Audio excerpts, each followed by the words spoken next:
Welcome, welcome, welcome. If you've landed here, you've landed on Let's Talk News, whether by accident or intentional. It's good to have you. I'm your host, Leticia Remauro, and we are going to talk about the bait and switch movement. Yeah, there's been a lot of bait and switching going on. Especially, you might have heard, I guess it was last month. Oh, I think the lighting is not great. Well, we'll leave it. Last month, the president, when he went to Germany, I think it was, he took that new plane that the Turkish, it was the Turkish, or maybe it was, I can't remember. Some sheik gave us a new plane, and he took it to Germany. But when he left to go to the UK, he swapped out the plane, and there was a lot of people wondering what was going on. And the White House did not make a big deal out of it. They kind of played it down. But now the Wall Street Journal, or the Washington Post, one or the other, has said that they have information from deep inside that there was a threat to the president, and that he was put on the plane, then brought off the plane, and smuggled in a catering truck to another plane.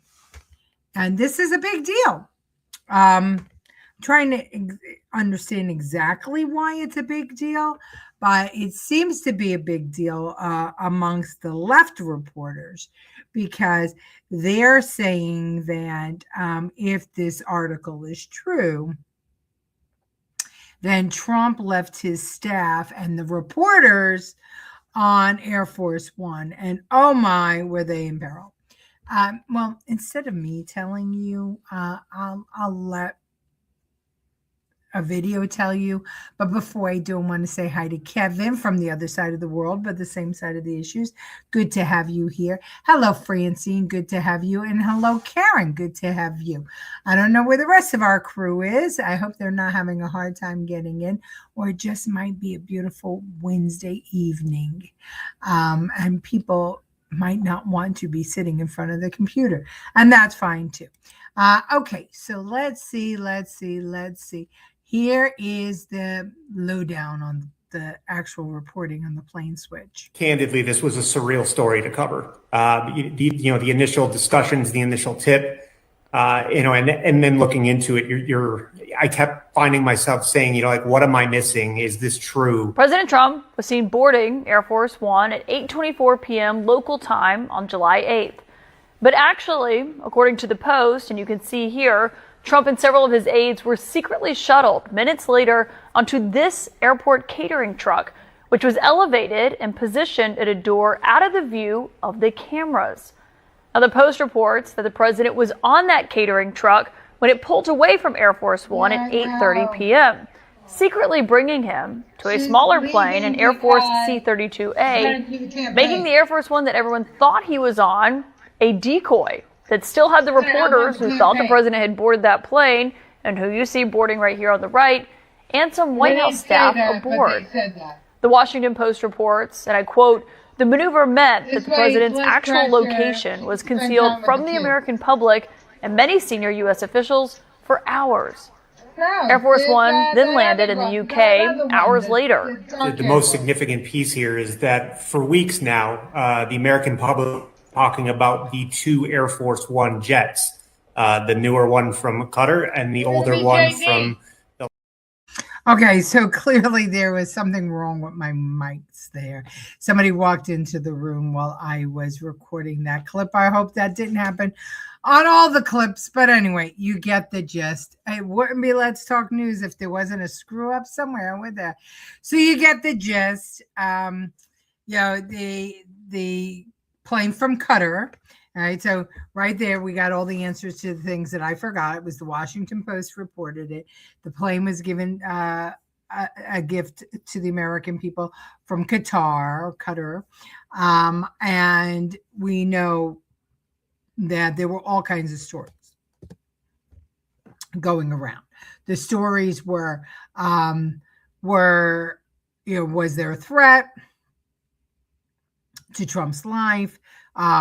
Was the Secret Service just not comfortable with the conversation? They thought maybe it was mic'd, like you just heard in my recording. There was a lot of stuff that they talked about, but they never really made a big deal of it until now. Hello, Andrew Dorman and Lucille Chavone. Good to have you. So that bait and switch has really got the lefty media crazy. I do hope that this one comes out okay. We're going to try it. If they had disclosed this after the fact, then I think everyone would be a little more comfortable with it. The fact that we're finding out from deep sourced folks right. that this has happened is probably not great. But they were trying, I think there's probably was a credible threat. And I don't think anybody would argue that Iran would we took out their entire senior leadership of their country. And they are extremists. And Trump is their number one enemy. So I understand why they would go to extraordinary lengths to try to protect him if it really was a credible threat. If we had a Democratic president in the same position, I think all of us would say, well, I'm glad they figured out a way to protect the president better. Just because it's Donald Trump and we think he's a horrible president, we should keep in mind that the president's protection is important for our country. And it would be a terrible thing for any president to be assassinated, especially by a foreign government. Yeah, I think everyone would agree with you on that. The president's safety is incredibly important. I think the first question, Sam, that this raised for me was just, is the implication that the staffers and the journalists who were left behind, though, that they are expendable to some extent? That was the element of the story, I guess, that surprised me. If the threat is so serious that the president needed to secretly switch to another plane, I guess I'm concerned about the people left behind. Yeah, that was top of my mind, too. I mean, I obviously agree with everything Claire said, and it makes total sense that you want to protect the president, and that's the job of the Secret Service. And using a decoy, if that's what you feel like is needed to protect the president, then go ahead and use the decoy. But as I understand it, as I read the piece, what happened is that they thought there was a credible threat to Air Force One, the original Air Force One, not the Qatari jet. So much so that they didn't think Donald Trump should ride on it. But they were also comfortable with White House staff and journalists riding on. I mean, that's basically what happened. In which case, if I'm a White House staffer, if I'm a journalist who's there, I'm pretty livid right now. I would have liked to have known that information in advance, or I would have liked to have had some sort of option or precaution taken to make sure that I wasn't, caught up in that threat. Okay. So let's unpack that. I want to know what you think, but let's just go over something here.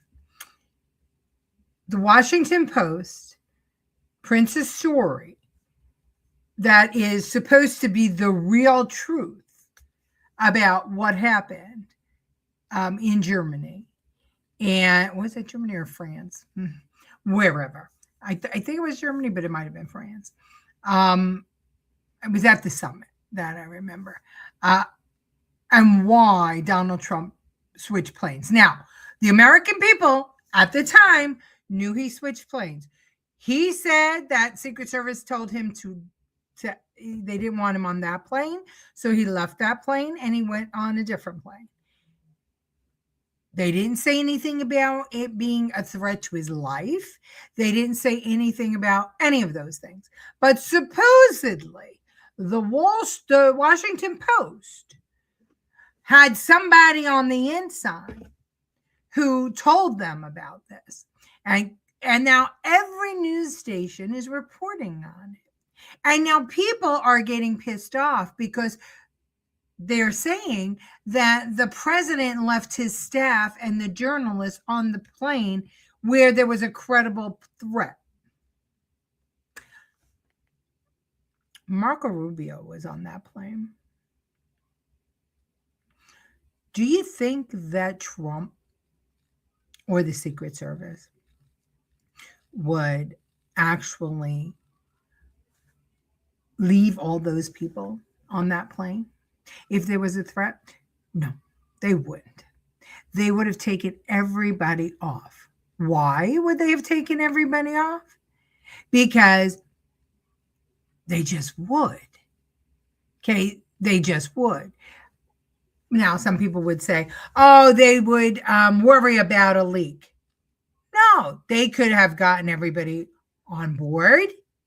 And then they could have said, okay, we're, got the president out, got the president on another plane, then had everybody get off of Air Force One.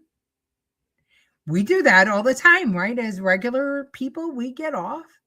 Oh, problem refueling. We'll get you back on as soon as possible, and then do something else. That's not what happened. That's not what happened because the Secret Service did not put those people in peril. Plain and simple. But the press, somebody inside the press. Now, how, all right, if it's off the record, how are we going to find out who gave them the story? I mean, it's not like the when he was in France in his first term, and and some general said that Trump called people soldiers losers and suckers, but yet nobody heard him say that. But we are going to believe it because the press said so. And now every news station picks it up and runs with it. And this is baiting and switching. This is, there was no story, so we'll create a story. And we will report on it and get others to report on it. And then it becomes a story as if. The pilots would have known and chose to fly with all the knowledge at their hands. Yes, you're absolutely right, Kevin. Absolutely right. The fact that first off, when you travel, if you're the press corps and you're traveling with the president of the United States, you're probably among the safest people that there are. There's probably more death threats amongst the U.S. Around a U.S. president than anywhere else. But you are going to be very, very safe, as proven. Nobody got blown up. The plane flew. All was well. That the press is trying to blow this up and make it as if he was heartless and put other lives at risk to save his own? Nah, it doesn't work that way. Yeah, could you imagine? Now, let's just say it was a credible threat, right? And they did a bait and switch as they did, and they took him off, and then the Air Force One took off. And the plot, this nefarious plot that the Washington Post says that it has uncovered, actually occurred with Marco Rubio and what's his name, Scott Besson, and all the press corps on it. What do you think would have happened then? You think that would have been a bonus for Donald Trump? Please. That would have been a career ender for the Secret Service head, for even Trump. I mean, that would have secured the midterm elections for the Democrat without a doubt. But they're desperate. They're desperate. The left is desperate. So, everything sounded credible, right? What you just heard sounded credible. But it's bullshit because they're reporting on an anonymous source, and it's the Washington Post, and and everybody's just picking it up, and nobody has confirmed that it was a threat to the president that made him get off that plane. So, I mean, we got to use our heads. We just have to use our heads. And it really is such a sin that, we can't trust anything that the media reports anymore. We just can't. I mean, and that was MS Now. So I looked for the most left. And this is why their viewers lose their mind. This is why. Shit like that. It went on for 11 minutes. That I showed you what I could stomach, and it wasn't much. All right. So here is the Bloomberg news. Okay, this is about the Strait of Hormuz, whichever way you say it. We're reporting on the president saying that we're in control. Listen. Iran is going fine, going just absolutely fine. I'm the last person to trust Iran. They've lied to me constantly. We have total control over the Hormuz Strait right now. They don't have control. We have total control. We own it. And at some point, maybe they'll do something and then they get blown away. Here's the latest. Brent crude whipsawing after 5 days of gains as a diplomatic standoff between the U.S. and Iran dims hopes of a deal on the Strait of Hormuz. Bloomberg's Tyler Kendall joins us now. What's the latest in this area? Hey, Lisa, good morning. Well, there are some signs that diplomacy is underway, but at least publicly, the two sides are digging into their positions. As you heard, President Trump says that the Okay, clearly my mic was open. Okay, so basically, they reacted to Trump saying that we were in control of the strait, and they said that because there was no deal, no diplomatic deal, the price of oil is going up again, and so it's fluctuating, and it is. It's about $80 a barrel now. Still way, way, way lower than when Biden was in office. Way, way, way lower. But we're gonna continue to see the price of oil bounce up and down. Why? Well, because Iran is desperate, and the more desperate they get, they're in their last gasp now.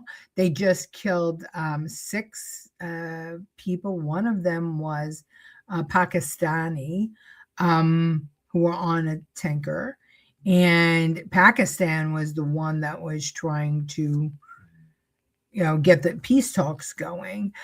So they're firing on their neighbors.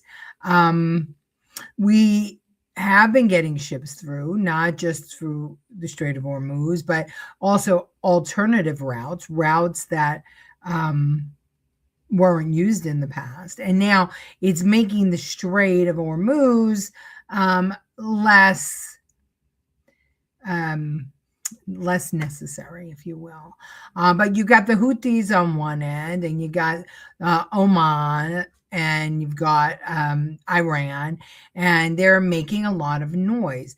They're right now children throwing a temper tantrum, but Trump is willing to wait it out. Now, why is he willing to wait it out? He's causing pain at home. He had that oil way, way down. So what made him decide to strike out at Iran? Because if he was really like every other president, right, he wouldn't have wanted to make the price of gas go back up after he brought it down just before midterm elections. Because that should be the only thing he's focused on, right? Because that's what politicians do. The thing is, Trump's not a politician. Trump is practical, and Trump gets shit done. And when he gets stuff done, he gets it done for the long term. Obama, the deal that he made with Iran, with all those pallets of cash that he sent over to Iran, that deal was up. That deal was gone. It was only for 5 years. So they were already enriching uranium. Trump would prefer to put his neck on the line to protect America and Europe at the end of the day than to play the game that regular politicians play. Now, You see a lot of Republicans who are going, they're never going to, diplomacy is never going to win the day. Then you have Democrats and idiots and people who are unpatriotic putting out false information that we don't have any more missiles. Well, if that would be true, that would have been because Biden and Obama stopped making them. But fortunately, when Trump was in office last time, he was stockpiling ammunition. But for somebody to put that in the news, that the reason he stopped bombing was because we didn't have the ammunition anymore. What kind of a traitor does that? It's not true, by the way. But he's saying, why spend any more money? Just having those ships out there, just having our Navy and our Marines out there, blocking them from getting anything in or anything out, is strangulating them. And, it's kind of like, a little kid beating on his, father's chest. That's what Iran is doing right now. And he's saying, let them tire themselves out. Unfortunately, we lost some lives. And unfortunately, the price of gas is up, but it's not up to where it was under Biden. So everything else is, the jobs report was good. All right, this last one was like this, but there's a reason for that. A lot of people retired and a lot of government workers, through attrition, no longer have jobs because Trump was cutting back the fraud, waste, and abuse. So now we have to adjust. We have to adjust the jobs numbers. But people are making more money. Interest rates haven't fallen all the way down, but they have fallen some. And the tariffs are bringing in lots of money, and they did not cause inflation as most people on the left predicted they would. So Trump's in the right place right now, as far as I'm concerned. But you're going to hear news stations, forever war. Oh, we don't have ammunition. Oh, we don't have this. Oh, we don't have that. It's bullshit. It's bullshit. So again, they're going to look for anything to turn it back onto a negative, turn any positive onto a negative. And God bless Trump, because he really does. He's got nerves of steel. He really does, because I'm exhausted by these people. All right, hopefully this clip isn't a problem. Let's try it. Going to convince Republican voters in Michigan, and the real fight will be how do we make sure that people who voted for Haley feel comfortable voting for Abdul El Sayed, and how do we get independents to feel comfortable? And you can see that it's not just about Michigan, but the Republican messaging is communist, socialist. It's going to be a very effective attack, and so people on the left have to be prepared to answer that and to be effective at answering it. Do you think communist is an effective attack in 2026? Well, all I know is that's the attack that Trump is leading with, and I assume they've tested it, and I assume that they have reason to believe that it's effective, or they wouldn't be beating the drum on it, because now it's not just him. Vance has done it. Others are doing it. They are trying to, bring back scare tactics about our candidates. And, it didn't work in New York. Mamdani was elected and there was a lot of money spent against him. When you have an effective candidate on the left, it still is going to be a close race on our side. Okay, so that's Hillary coaching the socialists or the progressives or the leftists on or cautioning them on how to win their races. I would have thought that Hillary would have sounded a little bit more like Carville. But, I should have known better, because she is, she's a smart one. She really is. And as she said, Trump must have tested it, and he did. And that's why we're seeing those words, socialist, communist. But it's not Trump's fault that we're seeing it. The reason we're seeing it is because they're socialist communists. That's why we're seeing it. Karen says that Hillary is a liar. Yeah, she is. She's a liar. But I know that she's an effective campaigner, and I know that she's a brilliant strategist. And she's trying really hard to call herself a moderate these days, but she's swinging to the left too. So, we knew that it was starting with her, because she was far more left than Bill. And she's coaching these young kids, and the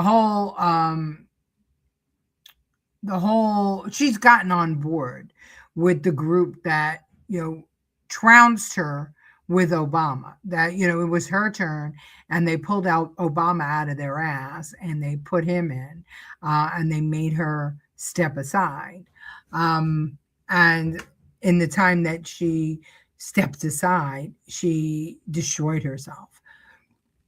So let's just face it, Hillary has joined our friends, or not our friends, but our enemy, Neville Royce Singham and company, the pink girl ladies, or whatever they're called. She's joined. She's swallowed the Kool-Aid. She's part of the cult. And so they're going to look for another word or another way to address themselves.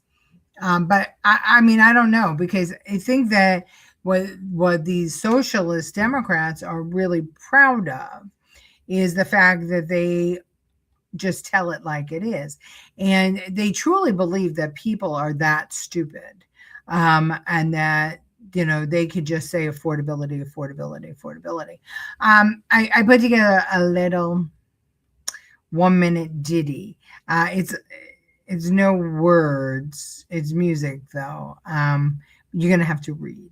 Hopefully, you'll be able to read it.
So, in short, if Elon Musk gave away all of his, hi, Johnny Guzzo, good to have you. How are you, darling?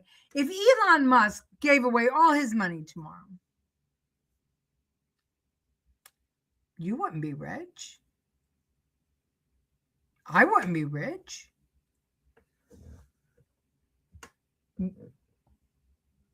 It doesn't work that way. If all the millionaires paid all the taxes, we wouldn't be rich. Regular people wouldn't be rich. They just wouldn't have a tax burden. You see, I mean, it's the socialists are making it as um, if if you play the lottery and you win $900 million or whatever the lottery is, $90 million, it's some crazy Powerball, is some crazy number like that. That doesn't make me poorer because you got all that money suddenly. Just doesn't. Because that's not how it works. Now, if Elon spends all his money in America, we may be better off as a community because $1 trillion being put into the economy, that might be helpful but I don't think that he could spend $1 trillion in America. You know why? We don't make anything anymore. That's why young people don't have jobs. Other than, besides their college selling them a bill of goods and taking all their money and saddling them with debt, and not ensuring that they had gainful employment on the other side of their degree. Besides that, these college grads who are out there whining and crying don't want to work with their hands. So we don't make anything. So we have companies here, but all the stuff is being made somewhere else. I was looking for sheets the other day, and I've got to tell you something. I almost had a brain bleed trying to find anybody other than Redland Cotton for sheets made in America. And I'll tell you why I didn't want Redland Cotton. I was going to buy the sheets from Redland Cotton, but they promised me if I signed up for their email and their this and their that, that they would give me 10% off. And the sheets were $200. So I was like, all right, I want the 10% off. So I put the sheets in my cart and I went to check out, and guess what? No 10% off. Nobody called, no way to contact them. Tried that for about an hour before I finally gave up. I ultimately had to order from an American company, but the cotton is Egyptian and they didn't make it here. And that really, really upset me greatly. But guess what? It was about half the price. So that's the problem that we're having in America. We don't make anything, and our kids don't want to work with their hands. And the people who are going to school with a 4-year and coming out with a 4-year degree are not making the money that the kids who are going right from high school into electrical college or IT or plumbing school or any vocational school. And that's why they're all whining and crying, and that's why they want socialism. But the real reason that they want socialism is because, Roy Neville Singham is using Chinese money to pay them off. I don't know if you heard today that the AG uncovered hundreds of Chinese men who were marrying American women so that they can become American citizens. And they were paying these women $100,000. Now, I can tell you right now, no average Chinese citizen could afford to pay somebody $100,000. That's not how it works. You would have to be part of the CCP to have that kind of money. Just think about it. Hi, Colleen Mahoney. Good to have you. All right, ladies and gentlemen, I'm sorry to say we're on our way out the door now. So that's our bait and switch show. Just remember that these news stories are not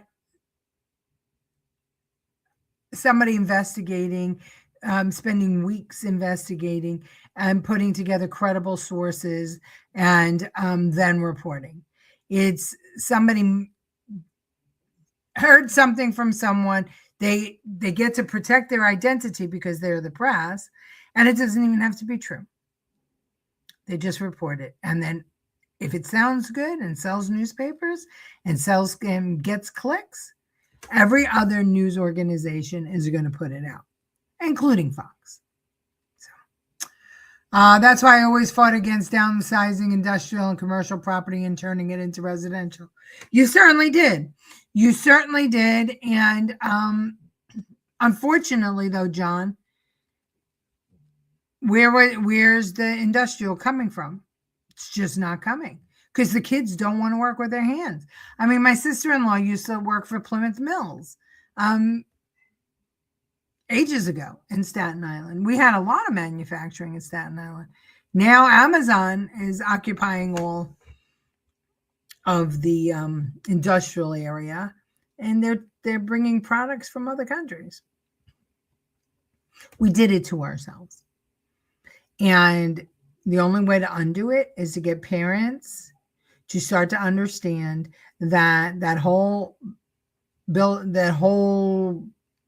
bullshit that the Democrats sold us, saying that if you want your kids to earn more money, send them to college, that we should use these kids whining and crying that they can't find a job as a commercial to why you should never send your kids to college and vocational schools instead. That's what should happen. Somebody with lots of money should make a commercial off of that. The socialists whining and crying, and the kids who went to vocational school holding up their, welder's paycheck. The people working as welders are making easy six figures, some $300,000 and $400,000 a year. And the ones that are working on like the oil tankers and things like that, oh crap, they're starting at $250 a year. It all starts with the parents. Always did, Lucille. Always did. Unfortunately, I think that some of us took, and I'll put myself in that category. We took a nap a little bit, and we let technology babysit our kids. And I had to lasso things in a little bit, and I was a young mother, but I had to lasso things in. And I'm very proud of my daughter, and just as proud of my grandson. And I was proud of my son, who had a disability but still went to work every day.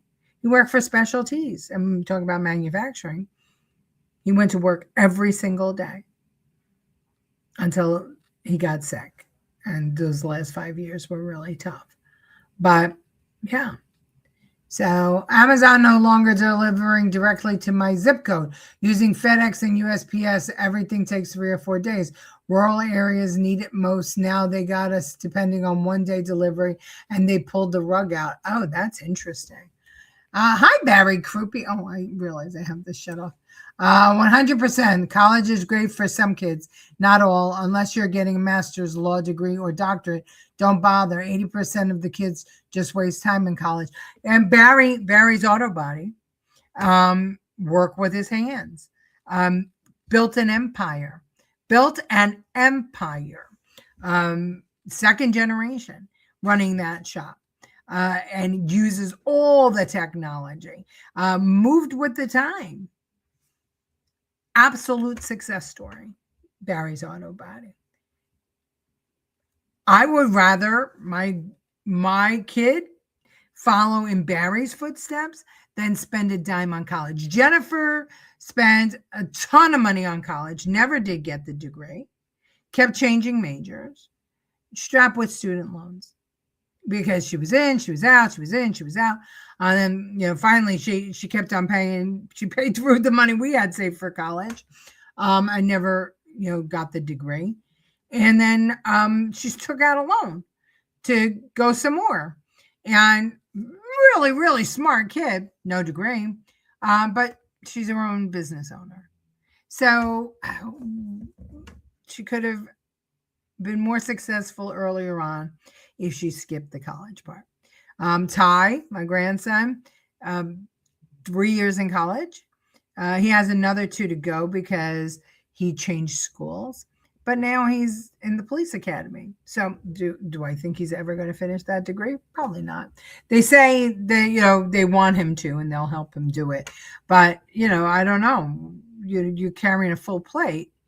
You're a cop. Really? Are you going to be studying for your tests? I don't know. The whole thing is that it's us, the parents, who didn't want our kids working with their hands. Now, why the fuck not? Why not? Working with your hands is a reputable, respectable way to earn a living. And listen, people complain about, the poor waitresses and things like that. When I was a waitress, I worked 3 days a week and I made $400 a week. Back in the 80s. 3 days. Now they're pulling down 100, 200 a day. And they're having fun while they do it. They're out. There's nothing wrong with working with, physical labor. Nothing. I mean, I have a union that I work with who's telling me that they cannot find apprentices. They have a whole apprenticeship program, and they're coming in at $36 an hour plus healthcare and all that other stuff.